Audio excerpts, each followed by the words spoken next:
Hello, and welcome back to the Studio's Backlot Podcast.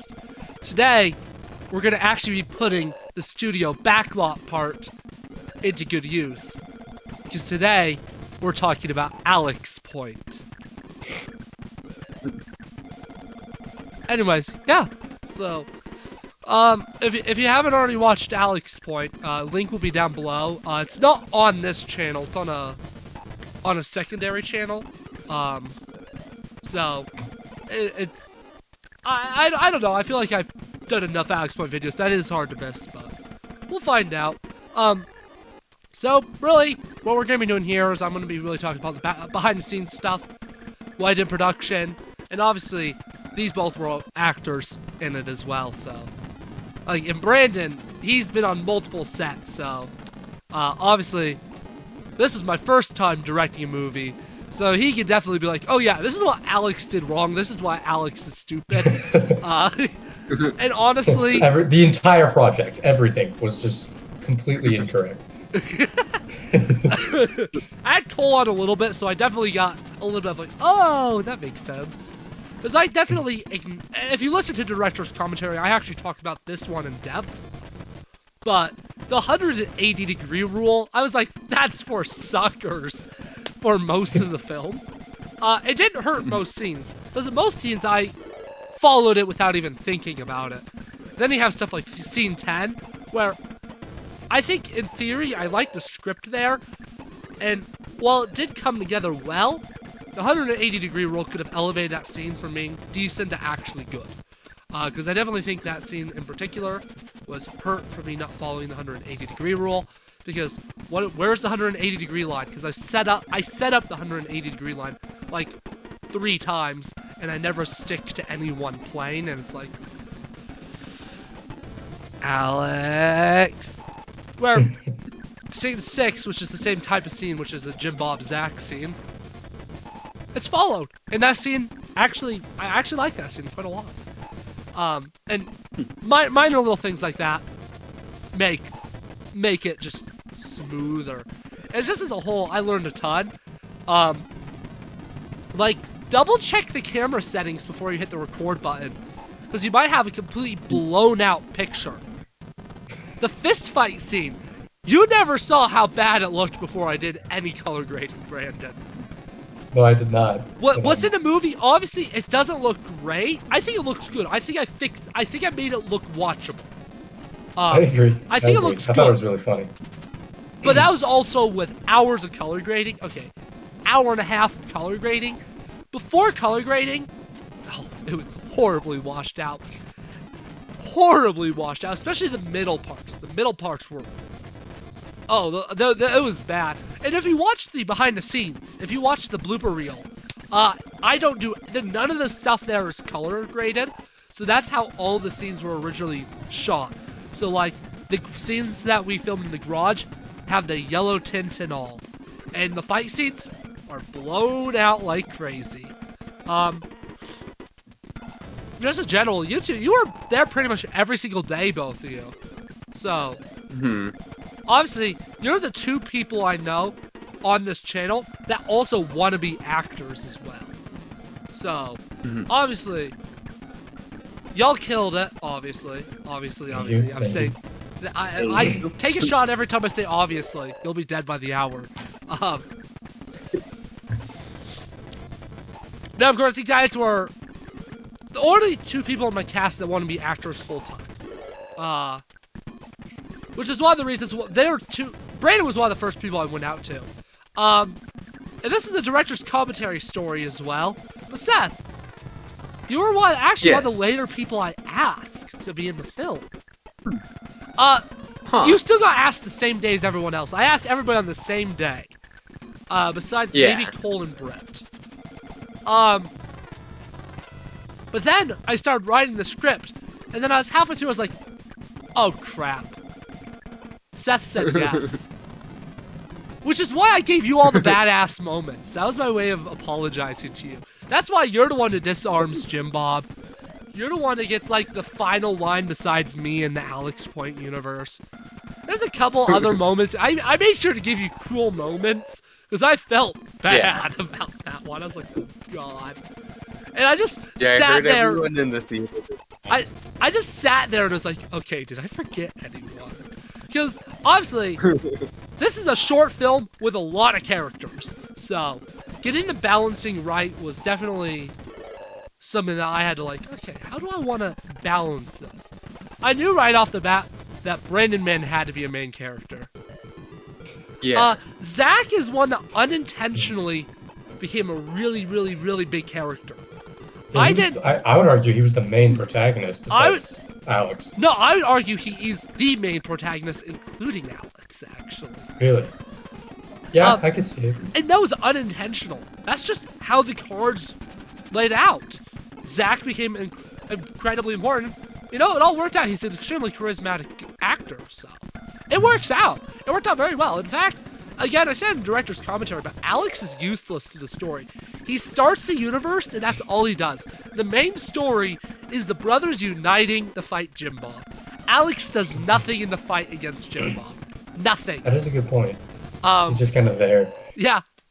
And he just undoes it at the end. That's all he does. Yeah. Obviously, like, I thought of a way that I could have made it so that Alex was relevant is by having Jim Bob win, and then Alex was like, oh crap, I need Alex win again. But that's not the kind of ending I want. This is a stupid, silly camp film. I don't want the villain to win in any way, shape, or form.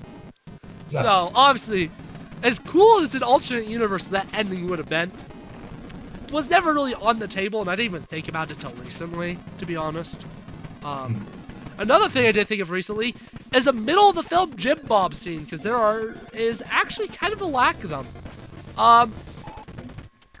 You never see Jim Bob's reaction to Alex escaping. Oh, yeah. Huh. Well, does he ever know? He should. That's the thing. Obviously, at some point, he had to. Which is why I kind of came up with a fun idea that when he takes Brandon Man into custody, he actually takes him to the same prison that Alex was in. And he's like, oh, yeah, I'm throwing you with a very special prisoner. And then he gets down there, and Brandon Man's just silent. And he gets down there, and he's like, what the hell? Where's Alex? And then Brandon Man just gets to make fun of him and be like, nerd. There's also never a direct reaction of Zach betraying him. Obviously, he knew Zach was a traitor, but we never see like a little scene of like, oh, yep, just what I thought. And I don't know why I didn't write those, because I was looking for more scenes, as I definitely felt like there was some scene missing, which is why I tried to compensate with post and end credit scenes that ended up being cut anyways. But I think those scenes could have been a really insightful look of, oh, this guy's just a dirtbag. And I think would have been cool to actually see his reactions. Though, I'm not a good actor, so a part of me is like, oh, good thing you don't actually get to see those, because they wouldn't be acted well. Well, I mean, the Jim Bob Alex scene was acted pretty well, in my opinion. It's funny you say that, because you were there on the filming, where I just didn't know my lines. Yeah, that part wasn't great, but it turned out fine. And in the final product, it turned out fine. And I said this in the director's commentary, but the dialogue, for the most part, actually I do like. The worst moments dialogue-wise are where we obviously don't know our lines. Right. That's the worst moment dialogue-wise. And it's funny, like, obviously I came to that first day, I was like, I don't think I need to learn my lines that much, because I was more focused with the pre-production stuff. And then we got to that scene, we were way ahead of schedule, and then that monologue. We were no longer ahead of schedule. For like 20 minutes. We spent more than 20 minutes. Was it more? We spent an hour on that scene. No shot. Huh. Did we really? Was it actually an hour? That's nuts. We were way ahead of schedule before that, too. Like, that is where I planned the end of the day. And we were way ahead of schedule until I did not know my monologue. So I made sure to know my lines after that. Which brings us to my final monologue. I practiced that so much and I forgot it at camera roll. So the final speech is all improv. It's all improv using what I practiced for the past 3 weeks as template. Because I practice the ending monologue so much. But I think I was a little flustered because of how bad I am at sword combat, and I just forgot it. And I was just like, when we hit the record button, I was like, oh, you've got to be kidding me. What's the line? I guess I'll make it up. And that's why we actually did it a second time. And the version that made it into the movie was a lot more closer to the original script, but it wasn't fully there. Which is why I shouldn't act. That's why Multiverse of Alex probably won't be made, even though I really like some of the ideas. I'm still gonna write it. And I'm gonna, even if I don't film it, I'm gonna write that Brandon Man mini film. Because it'll be nice and short, and it also kills off Brandon Man. Well, it does a Dark Knight Rises, because it'll give a lot more lore to who Brandon Man is. Because when he grew up in 2005, he watched Batman Begins in theaters, and he left. And he's like, "Wow, I love Batman," because he was neglected. 1 year old. I was 1 year old in 2005.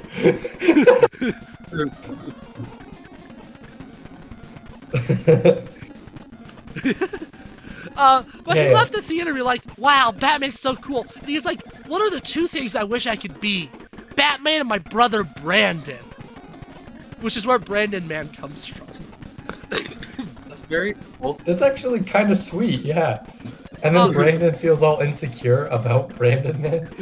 Yeah, it's fun. And all the brothers just conveniently forget who Brandon Man really was, because he was considered so insignificant before he put on the mask that they forgot his real name. Damn. Yeah. Poor Brandon. And by the end of the film, Brandon Man's like, essentially does a Dark Knight. He's like, you know what? It's time. Let's do a Dark Knight Rises moment. And he sacrifices himself, and Brandon Man dies, and he just becomes Trevor. But he doesn't tell his family that he's alive. He drops the fake name. He's like, I think my name was Trevor. He doesn't even know.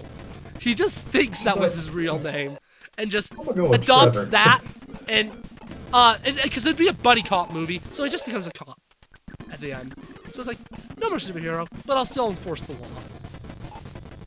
Imagine if his parents actually did name him Brandon Man, like Meg's parents in Family Guy named her Megatron. I mean, they named one of their kids Jim Bob. They named one of their kids Flambino. It's not off the table. Their dad's name was Uncle Sam. Yeah, his name is literally Uncle. Our parents are Uncle and Aunt. Aunt Samantha. No, Aunt Jemima. Jemima's her last name. She didn't change it. Oh, yeah. She didn't change it. That's so dumb. I know. I didn't come up with that. Uncle Sam was Josh, Aunt Jemima was you. Was me? Yeah. We weren't all Was it siblings yet. Josh made a joke how his father was Uncle Sam, and then you made the joke that Aunt Jemima was your mother. And then later on, we made a joke how we're all brothers, so I connected the dots. Fair. I guess. Yeah. Memory of a goldfish, I swear. Well, remember, I I have to that. edit all the compilation videos and all that. So some of this lore is like Just beaten in my ingrained. head at this point. Yeah. Like, I can tell you the series that most of these jokes originate from, which is crazy. I can give you rough episode numbers as well. Not like exact episode numbers. It's like Us All Being Brothers. That was World 4 3D World, but it was before your first song, which means it's probably episode 9. I don't know that off the top of my head. The mother and father thing, those originate from episode 13 of Shadows of Lentia, the patriotic episode. That tracks. That's also where all of our birthdays made July 4th originates from. That's also the series that my basement being a dictatorship originates from.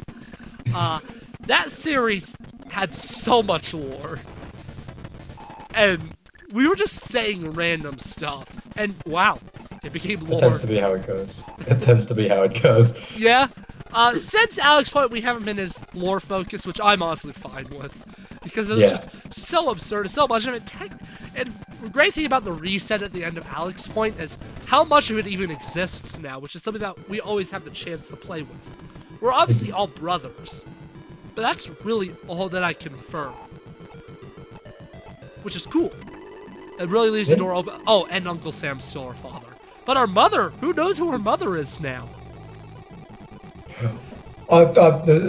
Mog. Dog mom. Oh, God. Mom dog. Mog. And something else, I'm very curious to see what you both, I'm going to ask you what you guys think. Something that I very intentionally leave ambiguous is what did Alex go to the past and change to create the universe at the end of the movie? Now, I know. And it will actually, when I write Multiverse of Alex, it will be mentioned. But what did Alex change? Well, really quickly, is Uncle Sam still alive? Yep. No one is dead in the final universe. And Jim Bob is friends. Where is he? My guess is that Alex went back in time and shared a peanut butter and jelly sandwich with Jim Bob, which made him friendly and not want to kill anyone. That's my guess. You can go As ahead, like Sam. children. Well, okay. Based on your based on your reaction, was that it? Essentially, yes, actually. That's essentially it. He went back to a young Jim Bob and was like, yo, I'm from the future. Stuff's messed up. Here's how we can fix it. And Jim Bob's no longer evil. That's awesome. What about Flambino in this case? Well, Flambino's just master chaos. He was never evil. He was never good. He is chaotic. So Jim Bob's ideals aligned more with his own, so he joined Jim Bob. It's pretty cut and I feel like it's pretty clear that most of the brothers aren't evil. Then there's just Jim Bob. Right. And Flambino's also just his own, like, thing. Anyways, I guess I should talk more about the making of Alex Point and less about the character analysis of Alex Point. But essentially, I wrote the script. I did 3 drafts on it. I probably should have done more, to be honest. Just because there's definitely some, I do think the dialogue for the most part is fine. There's a couple of moments where I go, oh, he said the line is written. That's a bad line. Like, there's one that you say in scene 15 to Zach that makes me cringe every time. Are you expressively on our side now? Oh, God. That line cringes me I had to watch that movie 6 days in a row. All 6 days, that line made me uncomfortable because it's so not good. Yeah. But that's what happens. This was your first time writing, right? Exactly. This is my technically it's not, but this is my first time writing. But really, the only other writing I've done was stories for school or the Batman radio show. So I had way more things that I need to worry about, like visuals and sets and physical actors and all that. And I didn't have to really worry about it all when writing that, but I did have to when writing this. This is my first time writing a proper screenplay, definitely. While I do wish the script got a couple more rewrites, I am overall happy with 99% of it anyways. Because the other worst part already did get rewritten during production, which is the final scene. Completely rewrote that, because the original one was too over the top, in my opinion. Too cheesy, too stupid. I rewrote it, mostly because I hated it, and Ethan wasn't able to come that day, so I needed to write him out. So that's how the final scene got born, and I actually like it quite a lot. Besides my out of nowhere disgust face, I don't know why I look disgusted at the end, but that's just me not being a good actor. I think the actual scene it's fun, cheesy, lighthearted, happy, as it should be for the ending. But I wrote it. I even wrote a mid-credit scene to tease a sequel. I had no idea what the sequel would even look like at that point in time. Ironically enough, the sequel I have in my head now, that mid-credit scene is actually a really bad setup for, because that mid-credit scene sets up Jim Bob to be the main villain again. He's in a way he is, but it's not the Jim Bob from the ending universe. It's Jim Bob from the first universe. Technically. I actually fully talk about Multiverse of Alex in the director's commentary, by the way. So if anyone's curious, check that out, because I actually fully, like, talk about, like, my plot synopsis.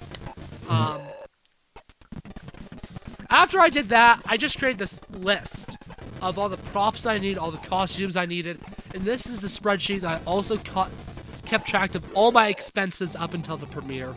I haven't added all the paychecks I gave people to it yet, because I'm scared to see how much it really cost me. Thanks again, by the way. Yeah, of course. Yeah, only somewhere between $600 and $700, I'm pretty sure, is what I spent on it. Which, if you know films, is actually pretty cheap. That's not bad. That's actually pretty good. That's what happens when you don't pay your actors. I mean, what? I actually did pay them, but what?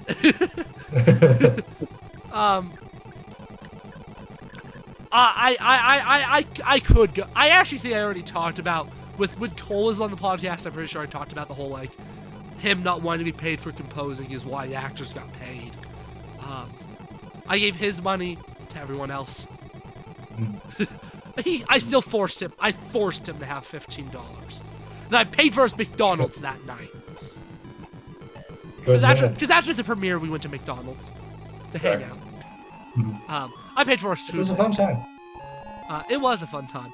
It was weird because I had all my high school friends there, but I also had my college friends just right across on another table. It was just so weird, the blending of two worlds. Like, I've already done some integration with James, but just seeing a whole group of them over there was like, this is weird. You know, my girlfriend came to the premiere, and she had a very similar thought, because she's a bit older than everyone else there. So she had the same kind of feeling of, like, just two worlds colliding. Yeah. It definitely was a fish out of water moment. It was like, they're all here because of me, but at the same time, this feels weird. But then, the real big document, which is the giant scene list, who is needed, what props are needed, what costs were needed, and film dates, and all that stuff. Giant spreadsheet. As I filmed, I would update it. Oh, mark that green, mark that green. We didn't get to this, mark it red. Oh, maybe we need reshoots, mark it something else.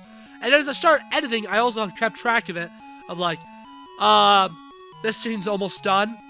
This scene needs a lot more. This scene hasn't even been started. It's just this giant list of all of that information. And then all the extra bonus credits of, oh, I'm attributing this person to helping with the camera on this scene. Some of the times the people actually did help. And sometimes, like Cole, when he's credited as helping on the camera, he was actually like fully running it, assistant director type stuff.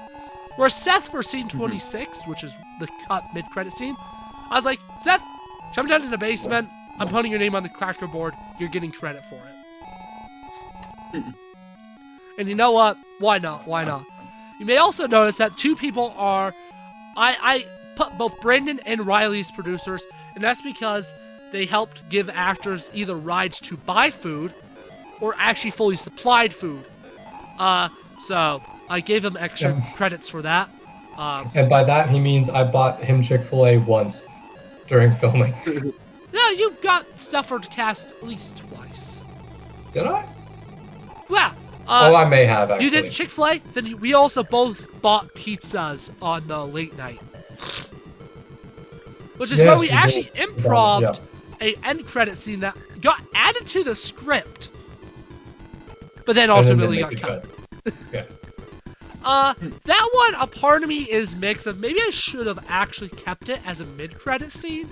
But at the same time, nah, I don't. The main reason I cut it is because of the dialogue that we said in it. Maybe I should have kept just the us eating as a fun little haha Avengers moment. But ultimately, I didn't need the mid and post credits. All they did was really pad the runtime, and I didn't need that. Mhm. So I was like, I don't need you. You could go away. That's fair, you know. Yeah. And obviously this was already a short enough script, so there wasn't a lot of padding. There wasn't a lot that I was like, oh, I need to cut part of the scene, or I need to cut the scene.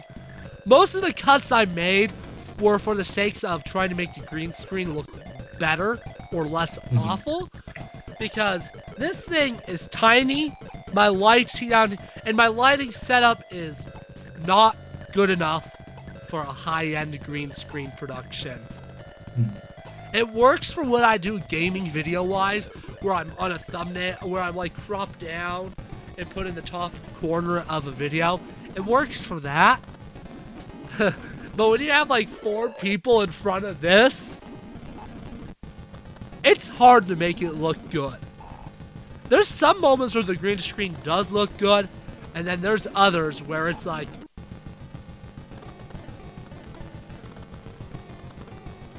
and it doesn't look good. And obviously, you may also notice there's some really weird ultra zoom ins with lower resolution. And when that was on a green screen, that was because for some reason there was some kind of artifacting that I wanted to hide.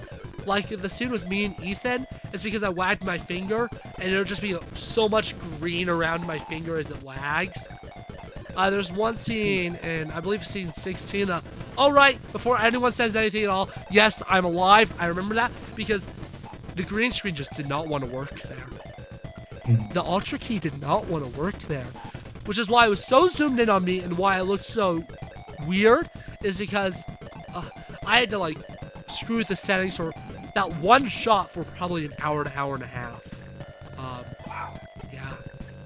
Welcome to And it still filmmaking. did not look right. And I was like, this is good enough. This shot is screwed up. And I don't know why. Because everything else worked so much easier. And then there was that. And it was just like, why do you do this to me? Yeah. And it just didn't want to work. And it was a pain in the butt.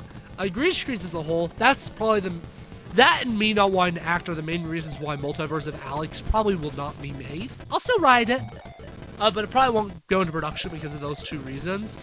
Right. Because it would be very green screen heavy. And I just thought of a funny idea. If green screen wasn't a problem, you could recast Alex. you see, it's a multiverse film, so I probably would have some versions of the core group played by different people. Like, maybe just a one random universe, have Seth play Zach, and then Josh play Brandon. It would just be so, like, weird, but I think it could be really funny. And then Can Zach I play could Riley? play... You play what? I want to play Riley. And then Zach could play Brandon, man, and I think that'd be really funny. Oh, that would be funny. Especially if you have Josh being regular Brandon, and Zach being Brandon, man. Like, they look nothing alike. That could be really funny. They're just polar opposites. And yeah, Zach could technically be the main antagonist. Zach from the original universe would be the main antagonist, because he'd be the head of the multiversal police agency. And I essentially destroyed the multiverse by doing Alex Point, so, you know. Because, like, when this isn't like a linear timeline. I go back in the past and everything changes. No, I go back in the past and now I create a new branch in the timeline. So the original universe, it still exists, except there's no Alex. Oof. The Alex Point universe still exists, except there's no Alex. So I can only imagine the post-Alex Point reaction for everyone else is like, we're still here. You've got to be kidding me. Just vibing. They're just like, God damn it, everything's in ruins. No Jim Bob, no Alex. Half of our brothers are dead. We're just here. What the heck? That would have been a funny end credit scene. That would have. Now I Yeah, wish like- I filmed that. Where Alex just leaves and the rest of us are just like, so what the hell happens to us? Do we just stay here? Do we just vibe in this wasteland? What do we do? Oh, I wish I thought of that earlier. That would have been that would have been great. funny. That would have been a hilarious ending. That would have been a good setup for Multiverse of Alex, actually. That would have been a better setup than the original mid-credit scene, which is really funny. This original mid-credit scene really only existed to give Brett and Cole more lines. Oh, yeah. Jokingly, Brett walked up to me after the premiere and was like, "You cut my scene!" Which is really funny, because Brett was the person who was most resistant to getting paid. He was somehow more Really? resistant than Cole. I think Cole had already accepted the fate that I was going to pay him, so he didn't put up a fight. Brett was like, he put up a little fight, but I was like, "You're taking the money. You're going to get paid, whether you like it or not." I usually resist, and the only reason I didn't resist as much as I usually would have is because I figured you were doing this to everyone, and I didn't think, like, I already knew that you weren't going to take no for an answer. Yep. So I was just like, all right, I'm just going to accept my defeat early. Yeah, I was not going to take no for an answer. I'm not going to lie, I debated cashing it just period for a while, because, like, I can still kind of win this, but then I did. I don't know if I have enough. I hope people cash it soon, because I don't know if I have enough money in my account. If people wait, because I don't know if I'll be able to guarantee that I always have the money in my account. And I don't want Right. people's checks to bounce. Because, like, I have a school trip coming out. My parents aren't going to be paying for it and all. But we're using my account because I'm the one with checks. So I'm just like, I don't have any money in my account now because my parents owe me all the money. And it's just like, okay. Funny moment. Let's see what happens. Let's hope checks don't bounce in the year 2024. Yeah, Happy New Year. Yeah. This is the first time we've talked since the new year. I think it is. It might be. It's the first time I have, at least. Not me and Seth. Not me and Seth. We've done Fire Emblem since. But yeah, with you it is. Happy New Year. Happy New Year. 2023 went by way too fast. I kind of like it. There's pros and cons. Mm-hmm. Sometimes you just want to live in the moment. But also sometimes the moment's boring as hell and you want a new moment. Yeah. And that was 2023 for me. It was just boring. A boring year. Yeah. I had a mix of a lot of things in 2023. Yeah. I mean, I'm trying to think of anything that was actually, like, truly awful in 2023, and there's not a ton. Not a ton. Alex Point was really fun, obviously, and stressful.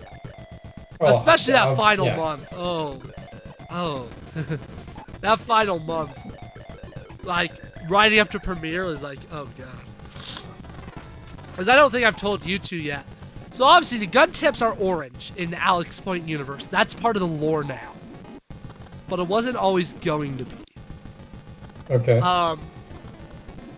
Christmas Eve is when I started editing, using After Effects to edit the gun tips, but it was taking too long and didn't look good. I had spent about 6 hours and was still on scene 5. That's the first scene with guns. I was still on that scene at 5 hours. This was Christmas Eve. So, midnight passed. Ethan on Zach's Discord was like, "Merry Christmas," and I was like, "Oh, I'm awake. It's 3 a.m. I'm awake. Merry Christmas." And Ethan was like, "Bro, what the hell are you doing up?" And I told him like, "Oh, I'm working on House Party." He's like, "Oh, fair." And I was like to him, "This isn't looking good, but I also worry that people will be like, orange gun tips. What is this? Fake?" And he was like, Ethan was the one. And we talked a little bit, and that's when I decided, yeah, I definitely want to scrap the orange gun tips, and you know, you can almost think of it as a Brechtism. I don't think either of you know what's his first name. Why can't I remember his first name? I know a little bit of Brecht, but I don't know a lot of his stuff. Oh, you do. So Bertolt Brecht is a German writer, playwright. Maybe I guess you could say a little bit of a philosopher. But one of the main things he did in his writing of stage and film is, and this is what essentially Brechtism is essentially a reminder to the audience that what you're seeing is fiction and not real. So he typically would do it with how like he'd write his characters in scenarios, but like a minor Brechtism might be a lens flare in a movie. Having a lens flare on a camera, I'd interpret that as a minor Brechtism, because it's obviously that serves as a reminder. Oh, what we were watching was filmed with a camera. Our eyes wouldn't have really seen that lens flare unless, obviously. But for the most part, people wouldn't actually see that lens flare. So obviously, this is a film, it isn't real. And you can almost see that orange gun tips as kind of a Brechtism of, oh, those aren't real guns. This isn't real. This is a movie. Right. Which I also think is a little bit more of a philosophical way to look at it, obviously.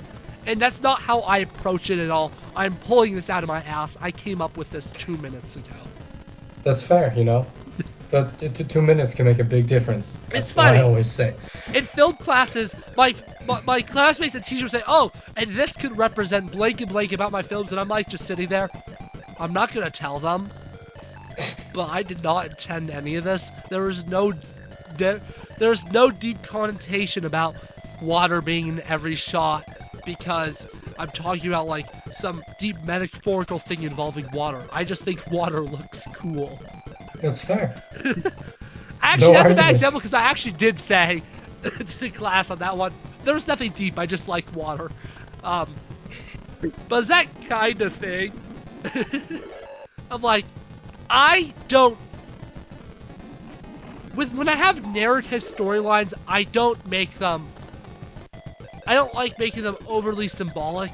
I'm the kind of guy that if I have a message, I'm hitting you with a metal spiked baseball bat. If I have a message, you're gonna know it. Now obviously, through my film classes, I had to make more experimental films. And with these like, no dialogue, no sync sound films, I do tend to make them more philosophical, like what it means to be alive, what is it to like to die. And then there's my final film, where the message, the meaning of it was, does anything matter at all? I do that by having a completely absurdist satire, cheesy-ass comedy about a zombie apocalypse. Beautiful. Oh, I don't think you've seen it. I've not. I think you'd like it. It stars Kai, who's the guy I want to do the buddy cop with you on, actually.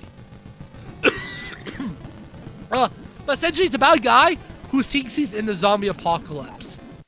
He's just hungry. He's not him when he's hungry. There's no zombies. He just gets there. He's just like, there's so many zombies, and there are so, zoom out, many, zoom out, zombies. Extreme long shot. He's like an ant. And it's also like a high angle, so it's just like, that funny stuff. And he goes to get a friend, but like, he's obviously high energy. His friend is completely deadpan. So you obviously have that kind of like funny angle. And then you just have a fight scene to Ballroom Blitz by Sweet, where he's just swinging weapons and fighting these imaginary zombies during the music. And then it'll just cut to his friend. Music stops. He's just standing there like. And then it cuts back to him. But every time you see his friend, he's eating a Snickers bar.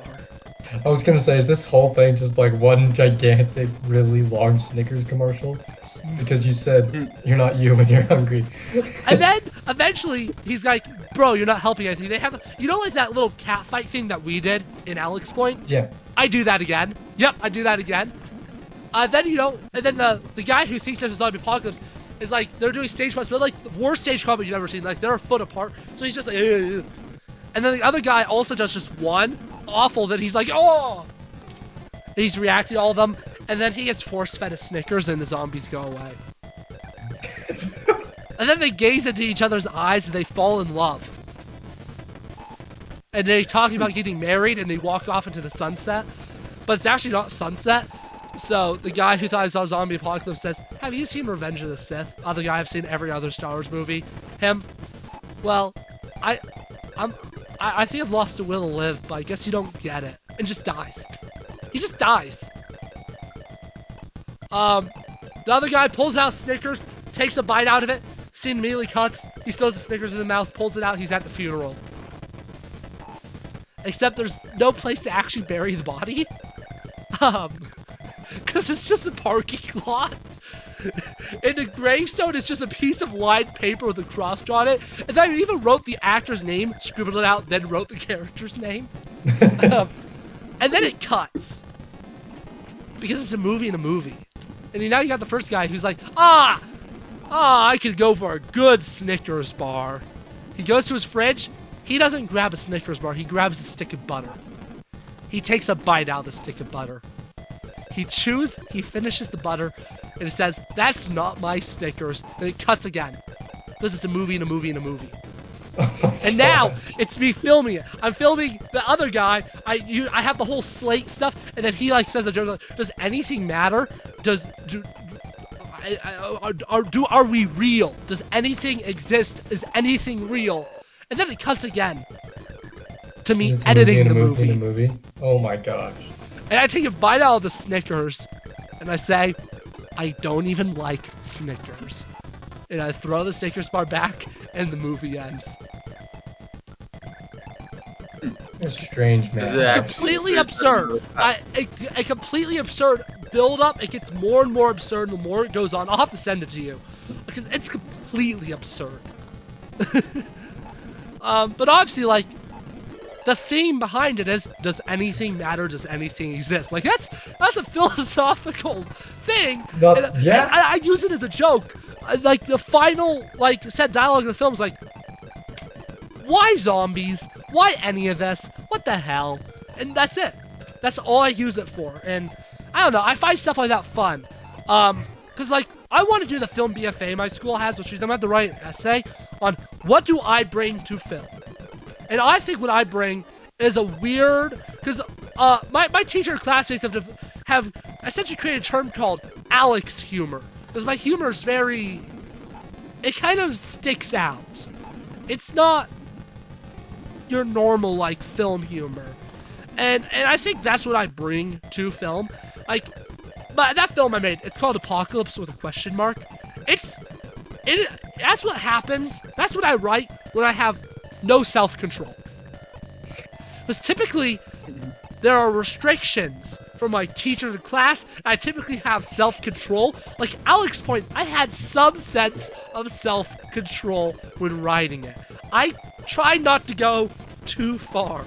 Apocalypse is what happens when I take the leash off and go wild. This is like, Apocalypse is what happens. That's rabid dog Alex. Compared to Alex point, that's just a very hyper golden retriever puppy. Like, one's rabid, like, oh god, what is this? The other one's like, okay, that's a lot. But I think that's one of the things I bring when I make narrative stories. It's like, obviously, I have serious stories in my mind. I don't want to orally tell these stupid, cheesy camp stuff. This isn't all I want to do with my life. Like, next semester, I'm doing another film class, and I plan on making most of the films stupid, cheesy camp, and I'm just gonna put one ultra-depressing film in the middle, because why the hell not? Why not? Because I want to have range as a filmmaker.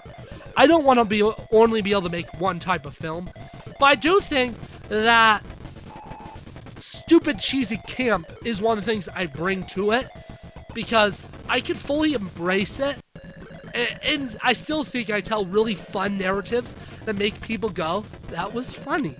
And because that's who I am as a filmmaker. Obviously, film's this ultra powerful tool that you can use to sway emotions, sway beliefs. You can do all these really powerful things. But deep down, what I want to use film for is entertainment. And is that film at its purest? No, I'd say film at its purest is really just moving images. Something like Man with the Movie Camera by the Russian guy. That, I feel, is cinema at its purest form, because it's all about the moving camera, about showing people in their lives and what they're doing with their lives. But that's not what I want to make. I want to make stupid cheesy camp, make you laugh stuff. And the Alice Point premiere is very vindicating. People laughed.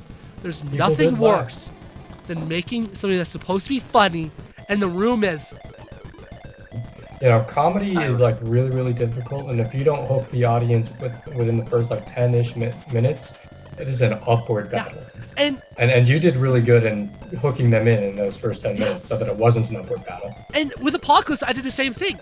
When we were doing feedback, everyone afterwards was like, that was funny. And it wasn't just like, oh, that's funny. That was a very different kind of funny, which I took as like, huh, I never really thought about that. And honestly, like, when I decided I wanted to be a filmmaker, I didn't think that my trademark would be stupid, campy comedy films. But you know what? Right. Apparently, I do a good job at it. So maybe that is my calling, making the stupidest type of movies that make the big boy cinephiles puke.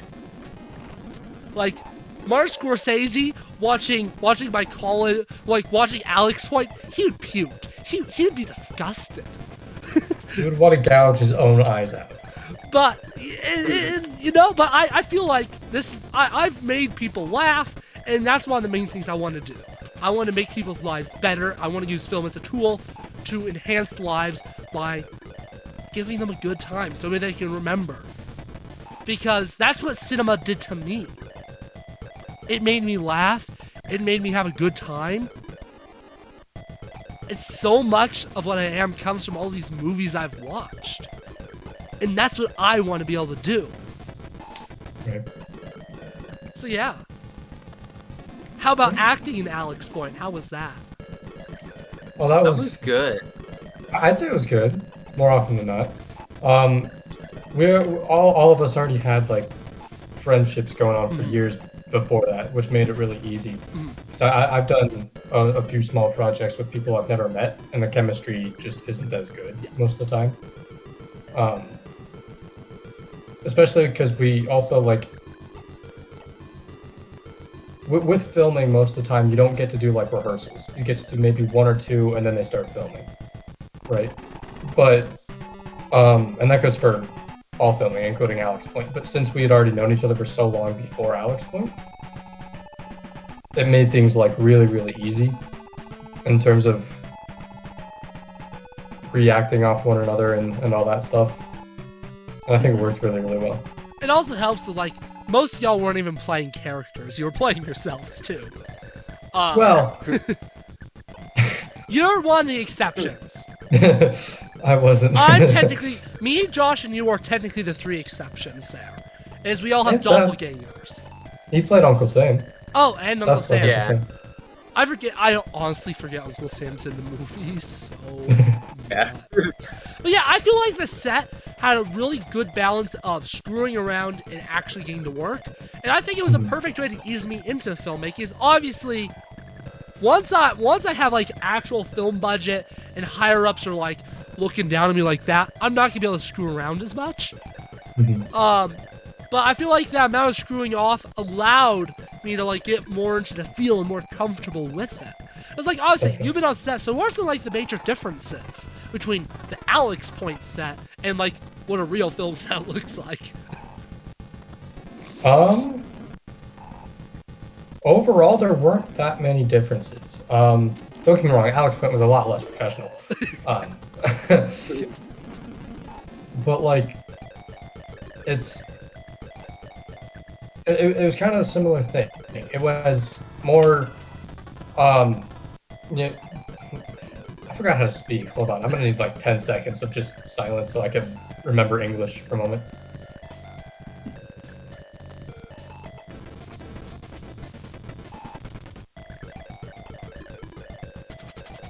All right. Anyway, so I think Alex's point, kind of going back to since we all knew each other, it was easier thing. It made it easier to like screw around and all that stuff, which worked out because we're all friends and no one got like pissed off that we weren't making progress because we still made a lot of progress. Whereas like I tried goofing off with just some of my friends when we weren't even filming on a different project. But the camera crew was like, please hold still, stop doing what you're doing, and I was like, oh, all right. So yeah, I think less professional was the only like main difference that I saw, because overall, like order wise, everything is very, very similar. We would like go through what we would be doing, going through the blocking, all that stuff. Then we would rehearse it once or twice and then film it until we got it right, and then move on to the next scene or the next shot or whatever. Yeah, I will say one of the big things I learned myself is I gotta do a lot more character work, because I didn't really work with you guys on characters a lot. And for the most part, obviously we were playing ourselves for the most part, so it wasn't too much of an issue. But it still would have been nice, and I think it would have made some performances pop more. And more takes. A lot of things were one and dones, and I shouldn't have done that. Obviously, that was because of time. Like, obviously, when you're not like at a professional set, you don't have professional actors. Like, everyone was there because they wanted to be there, and so I didn't want to do a Kubrick and do one scene like 500 takes. I didn't want to do that, obviously. That being said, I think I was too lenient on the amount of takes I was doing, as I do think more options are obviously way better. And there are some stuff I was adding, like, I don't have another take, do I? Oh well. And I just think, to me, what the big difference is, we didn't have a tech crew. We were our own tech crew. So it's funny, because you were like, the camera crew was telling you to stop screwing off. The camera crew was us. The camera crew was screwing off. And I also find it funny because you were also like, no one's pissed off that we weren't making progress. There were a couple of times where I was like, we need to hurry, particularly when we were shooting outside. And when we had Ethan, every now and then because Ethan obviously had a strict, he needs to go at a certain time because he has work. And when we're outside, oh gosh, it's dark out. And unfortunately, some problems were like, James had work, so he had to get there late. So it's like, okay, we have like 5 minutes with James outside, and we need to hurry. And but for the most part, definitely like there was like no like anger about not going fast, especially in the early days. I feel like it's something that I got a lot as I got more comfortable in the director's seat. I think I definitely got more strict as we went along. A little bit, but like it was like it needed to be done. So, and I think that was less me trying to be an asshole, more just me getting more comfortable. Like, I'm director. This is my shoot. You're director daddy. We aren't going fast you enough. I need to director daddy this thing and go faster. And of course, obviously, it was never something. If I was a little like we need to go faster, like that was never supposed to be obviously mean. You'd understand that obviously because you've been on a set. But like for the others, it was never supposed to be like me or anything. It was like, we need to go. We need to. What's the song? I can't remember. We need to get down to business.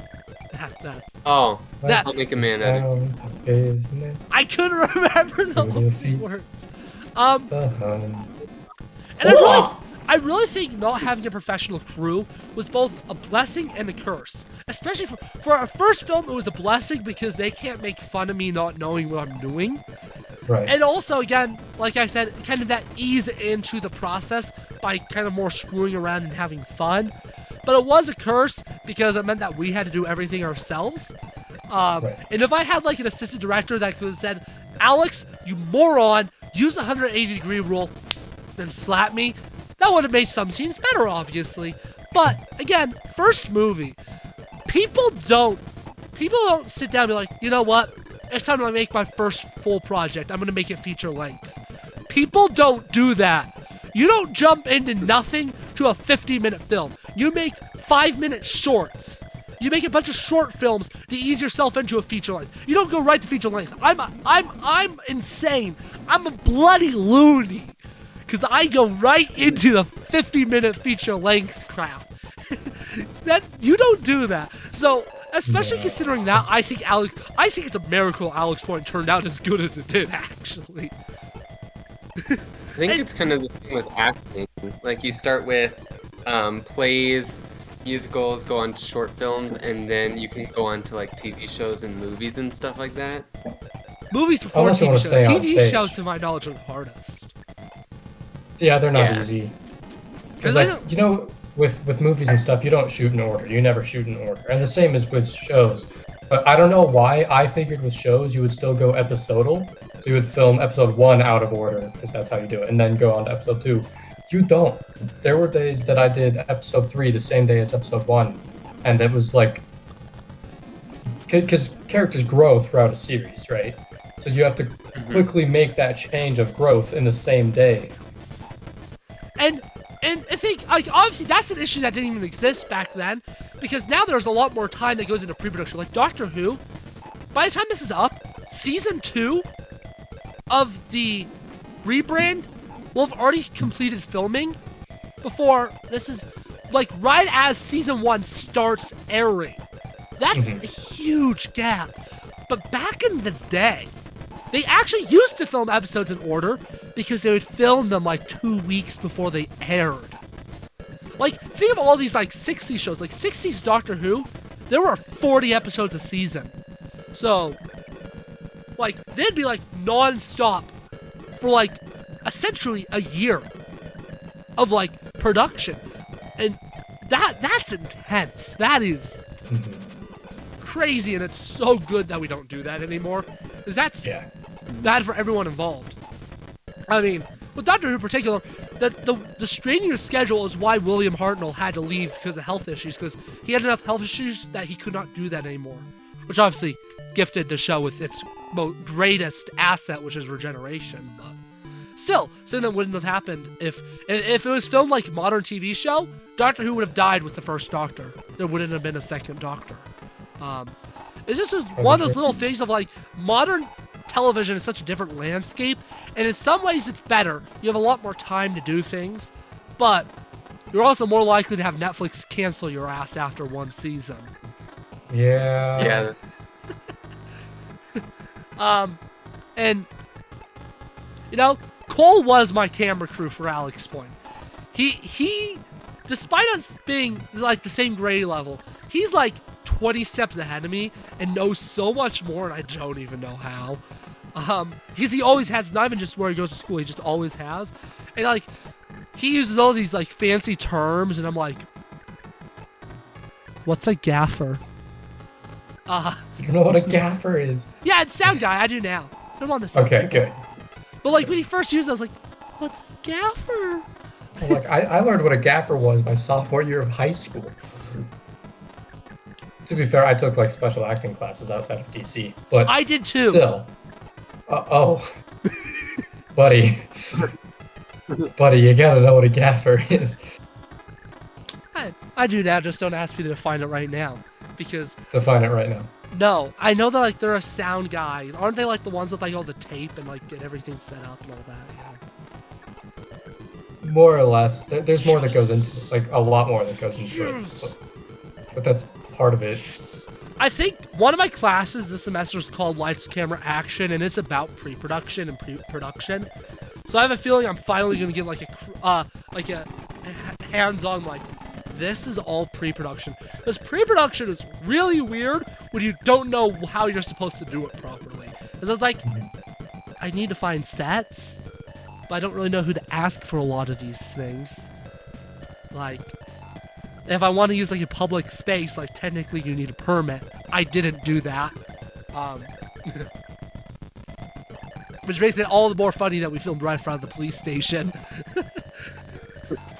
Yeah.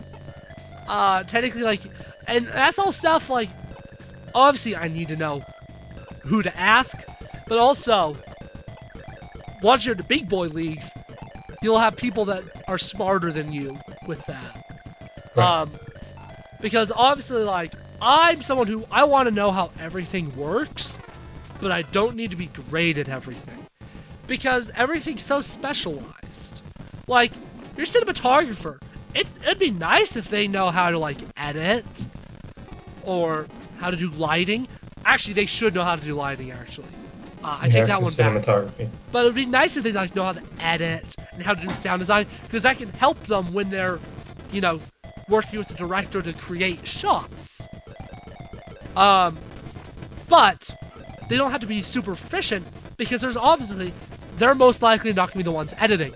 Unless your name's Alex Little, where you edit, write, direct, cinematography, and all the 50 yards of filming. I was my own gaffer. That's a joke. We didn't have enough sound equipment to have a gaffer. We didn't have any sound equipment. Again, the film sounds surprisingly good for only having a shotgun mic on the camera. Yeah. Yeah, I will use boom mics next time. Yeah, probably smart. That was another difference between this and professional stuff, is just lack of equipment was insane. Yeah. I would have used a lapel yeah, mic if I could find it. I finally found it. Yeah, lack of equipment was a big thing. Yeah. I made a movie with shoestring budget and equipment. Again, for what it is, I think Alex Point is it did great impressive. for what you had, 100%. I think I actually managed to I think I actually made something really, really good. You know, for what it is, I'd even call it great.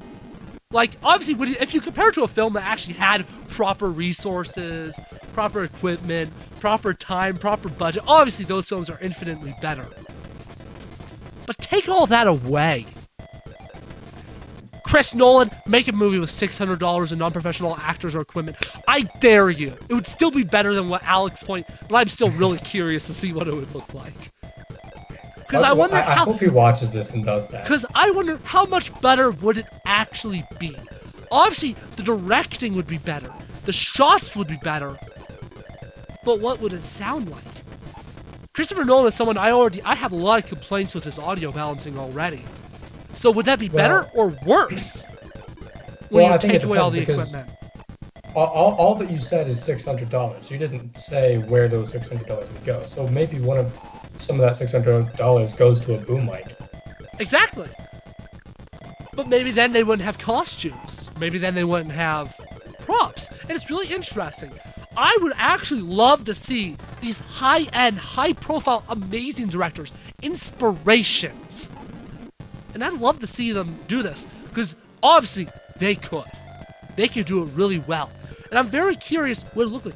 I'd love to see a 50-minute, $600, low-end, non-professional everything from Spielberg, Nolan. I'd love to see it so I can compare where I'm at to where they are. Because their directing is so much better than mine. So the performances, I want to see the differences in the performances, the differences in the cinematography and the setup. I'm just so curious what it would look like. Mm-hmm. Because that, to me, would show me what I'm lacking. That's one of the reasons why I did do a feature length, is to me, that was the best idea for me. That was the best idea in my head of like, okay, let's find out what I'm truly lacking, where I truly need to grow. By imitating the big dogs. And I think it worked. I know exactly where I need to grow. I know what I need to do to be better. I need to get more, like I said, push more character stuff, more takes. Obviously, getting better with like getting good-looking shots, that's something that takes time. Mm-hmm. And I feel like there were some pretty good shots. There were some not good shots. The green screen shots obviously weren't. But some of the non-green screen shots I think were really cool. I love long shots, and I didn't really get to use a ton in Alex Point. I didn't get to use a ton of long takes either, sadly. But I had that one long shot, long-ish take, with Seth walking to Jim Bob's body. I love that shot. The shot where Ethan kills Jim Bob, where you only see his mouth in the gun, I thought that was creative and cool framing. Mm-hmm. I thought that was a good shot. I agree.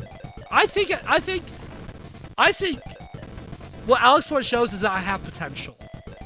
I think that's what it truly shows, and that's what makes me so happy. I've watched it 6 days in a row, and I never hated it. I never got sick of it. Like, I got to wonder, like, I hope I don't have to watch this a 7th day in a row, but I could if I had to. Right. And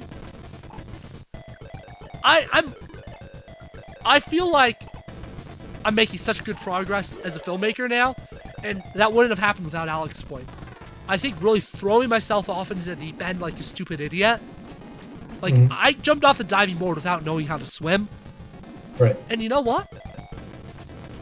I got out of the swimming pool on my own. I didn't need no lifeguard's help. And it feels so Damn good. right. Damn right. Yeah!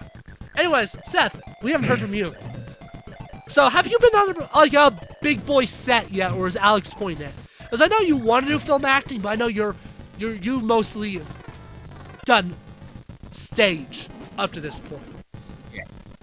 I have not been on like a film set quite yet. I do want to get started on doing some short films first, so that way I can get a feel for how it is.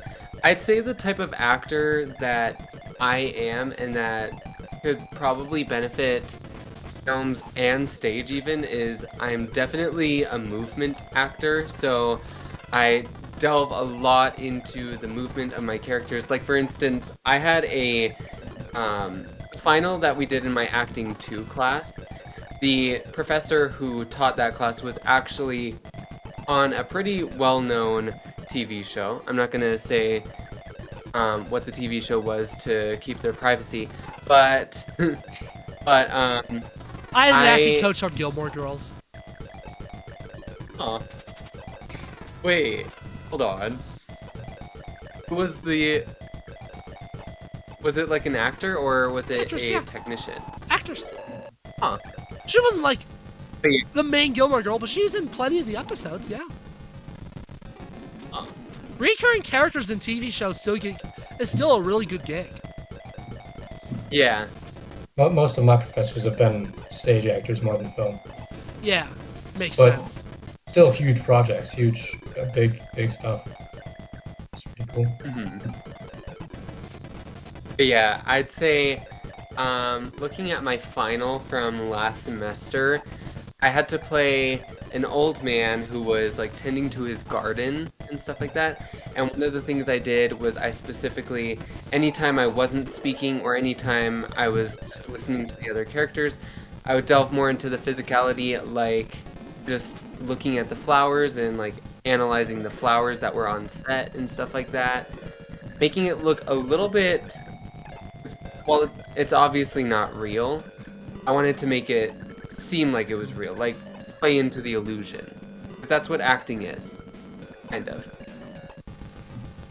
What was I gonna say? Crap, I had something in my mind. Oh yeah, like something I'm trying to do is I'm starting to slowly like get a group of people that I know want to act in future projects. Like, I want you both, but you also live farther away from where I go to school, so the chances of me getting you guys for a student, like a film in a school, unless I'm filming it hometown, is unfortunately pretty slim, but you're still both on my mind. Zach and Jay are both people that I know. Like, Jay, after he walked up to me, is like, "You're gonna put me in your next movie, right, Alex?" So I'm like, okay, yeah, sure.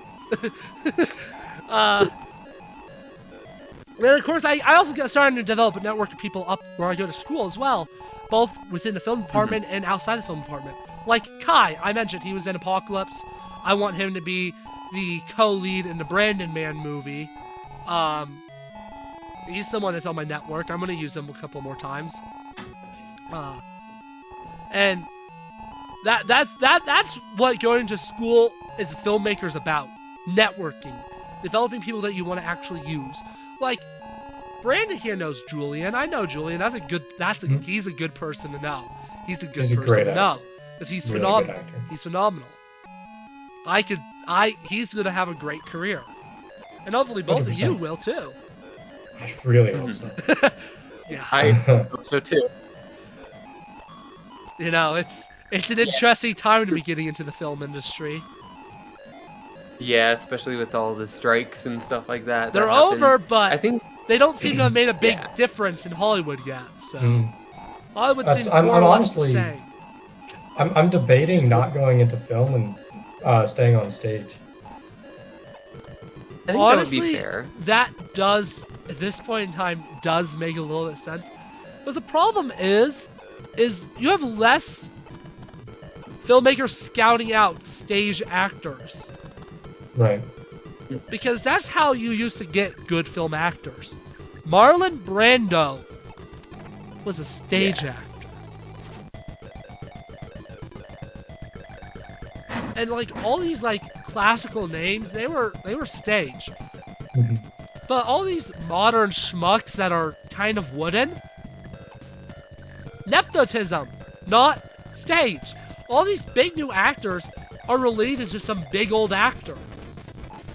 You aren't picking up random schmucks from theater anymore. It's just like, what? Because I one day want to go to a show in New York, be like, holy crap, that's Beckett. And then be like, yo, Beckett, you want a film role? I got one just for you, bro. And because that's at least how it used to be a whole lot more. And at least in Hollywood, in the US, it's not. Now, those British people, they still kind of do pull a lot from stage.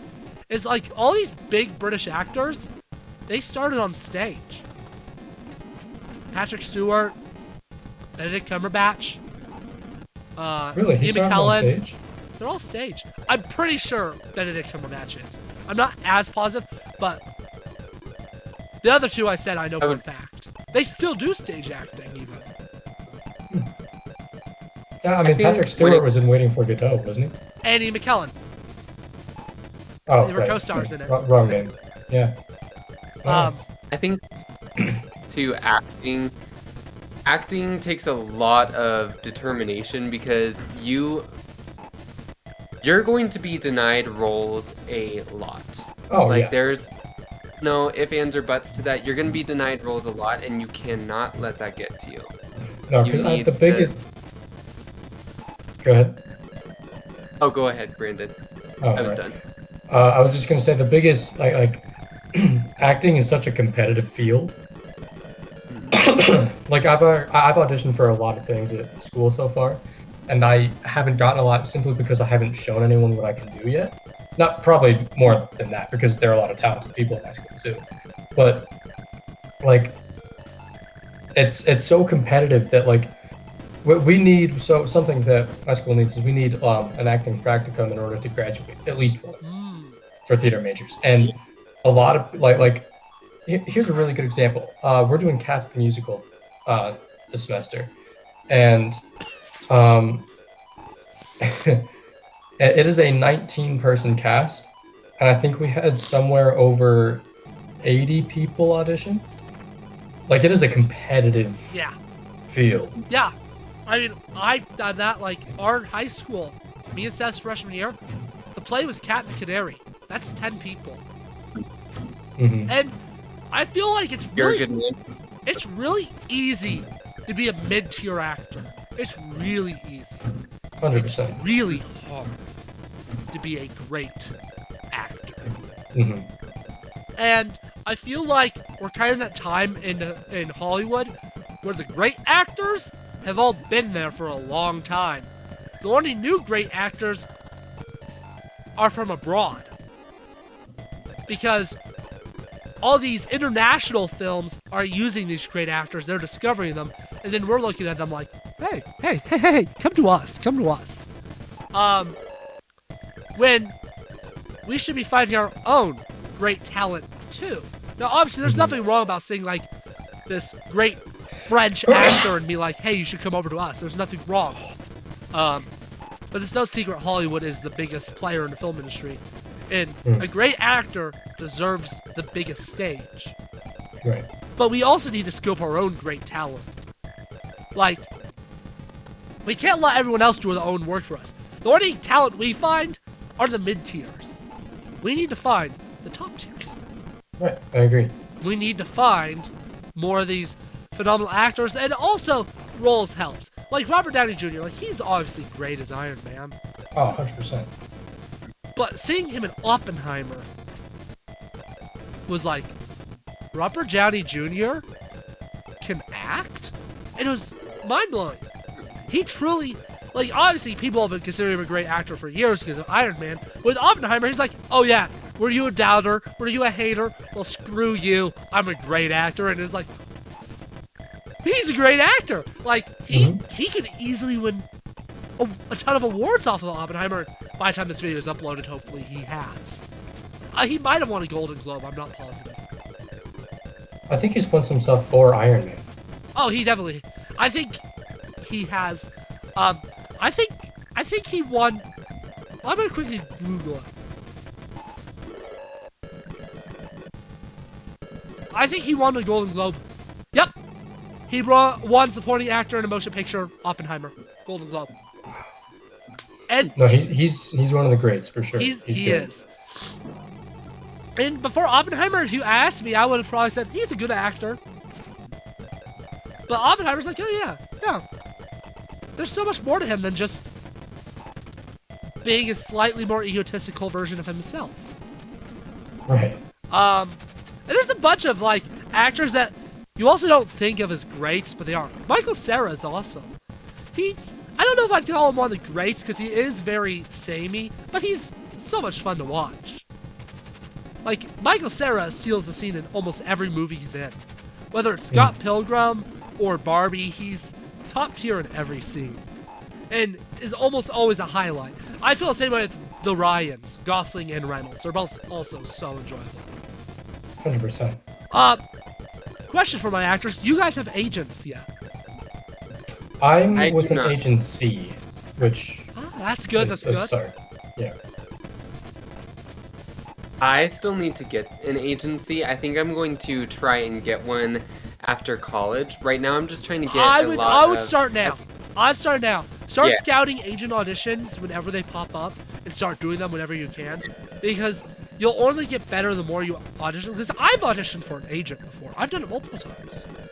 I've never gotten signed, obviously. If I got signed, I'd actually want to be an actor. But that's one of those things you really gotta be proactive about in the modern day. Is if you don't get an agent early, you're not going to be in film. Yeah. Like I don't Julian. think it's as Julian has an cut and dry agent as already. I know multiple. I've known multiple people that have agents. And do they always get roles? No, but they get auditions for roles. Mhm. That's the Yeah. big one. Definitely. Anyways, Yeah, definitely. Oh, no, you go I'd ahead. be looking at it pretty soon. But yeah, I think when it comes to yeah, Brandon, like you said, acting is super competitive, so you just kind of need to keep on finding roles, and also know that there's not just one like area of acting. You have stage acting, you have film acting, voice acting, all of that stuff. And Yeah. voice act definitely someplace that I would probably recommend starting. You also need to get lots of what's the word? Mentors and stuff like that. Mentors that have big names in the industry. Right. Definitely. And you gotta keep in mind, there's not just film actors. There's different types of film actors. Like you got stuff like character actors as well. And when I'm about to mention method acting, I'm not talking about Jared Leto send dead pigs to your cast method acting. I'm talking real method acting. I'm talking Marlon Brando method acting, where you just do all these there's all these little exercises like improv, using improv to make sure you get in character. Because if you know your character, you should be able to just do a random improv game and be perfectly in character still. These tiny little improvisations, like what you do with your hands, and mind your little pauses and stutters in your speech. All this contribute to real method acting, like Right. Marlon Brando. Think On the Waterfront, which is one of his earliest movies. Like, he's a true method actor. And there's like one minor little thing he does in the film. He picks up a glove that the person he's acting with on the screen dropped. He picked it up, he fidgets in it, he even puts it on. It's all perfectly in character. That's not in the script. That's in his head.